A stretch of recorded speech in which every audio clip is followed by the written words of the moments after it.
केजरीवाल ने गुजरात और पंजाब में हाल ही में हुए उपचुनावों में शानदार जीत के बाद बीजेपी और कांग्रेस पर निशाना साधा है।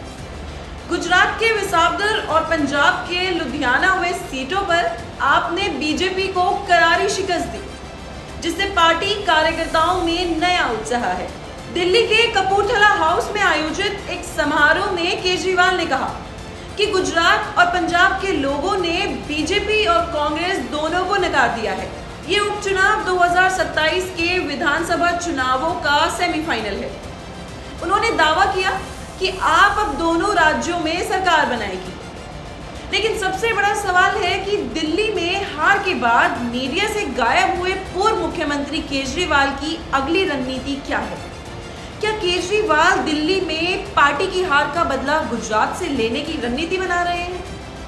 आपको बता दें कि हाल ही में हुए उपचुनाव में आम आदमी पार्टी के उम्मीदवार संजीव अरोड़ा ने लुधियाना वेस्ट सीट पर जीत हासिल की। ये सीट पहले भी आपके पास थी, लेकिन विधायक गुरप्रीत बस्सी गोगी के इस्तीफे के बाद उपचुनाव हुआ। कांग्रेस और शिरोमणि अकाली दल के लिए ये हार एक झटका है, क्योंकि दोनों पार्टियां पंजाब में अपनी जमीन बचाने की कोशिश में हैं। वहीं दूसरी ओर गुजरात, जिसे बीजेपी का गढ़ माना जाता है, में गोपाल इटालिया की जीत ने आपको नई ताकत दी है।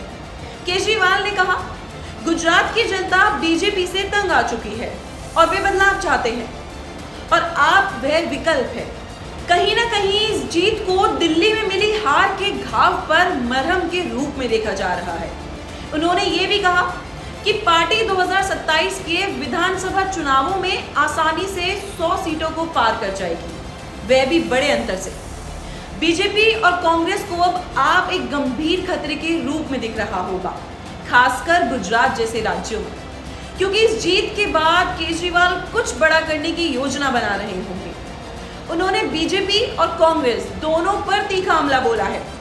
उन्होंने कांग्रेस को बीजेपी की गोद में बैठा बताया, जिससे वो ये बताना चाहते हैं कि विपक्ष में वो इकलौते विश्वसनीय व्यक्ति हैं। दिल्ली में हार के बाद केजरीवाल की राष्ट्रीय छवि को झटका लगा था। गुजरात और पंजाब की जीत को वे राष्ट्रीय राजनीति में आपकी वापसी के रूप में प्रचारित कर रहे हैं। ये उनकी दीर्घकालिक रणनीति का हिस्सा है, जिसमें 2029 के लोकसभा चुनाव भी शामिल हो सकते हैं। हाल ही में केजरीवाल का एक बयान सामने आया था कि वे राज्यसभा नहीं जाएंगे। आखिर केजरीवाल ने ऐसा क्यों कहा? क्या ये उनकी कोई नई रणनीति है? हो सकता है कि राज्यसभा में जाने के बजाय केजरीवाल विधानसभा और स्थानीय चुनावों पर ध्यान दे रहे हैं, क्योंकि ये ही आपकी ताकत का आधार रहा है।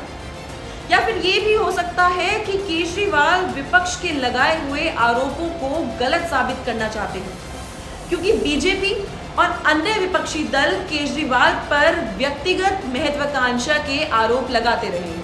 कहीं ना कहीं केजरीवाल की रणनीति गुजरात और पंजाब में आपकी जीत को राष्ट्रीय मंच पर पार्टी की वापसी और 2027 के लिए आधार तैयार करने के रूप में इस्तेमाल करने की है।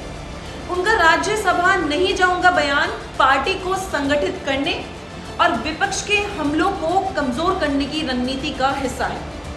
वे दिल्ली की हार को बदला के रूप में प्रचारित कर रहे हैं और गुजरात पंजाब में आपको बीजेपी कांग्रेस के विकल्प के रूप में स्थापित करने की कोशिश कर रहे हैं। ये रणनीति 2027 और शायद 2029 के लिए दीर्घकालिक योजना का एक हिस्सा है। खैर, ये तो आने वाला वक्त ही बताएगा।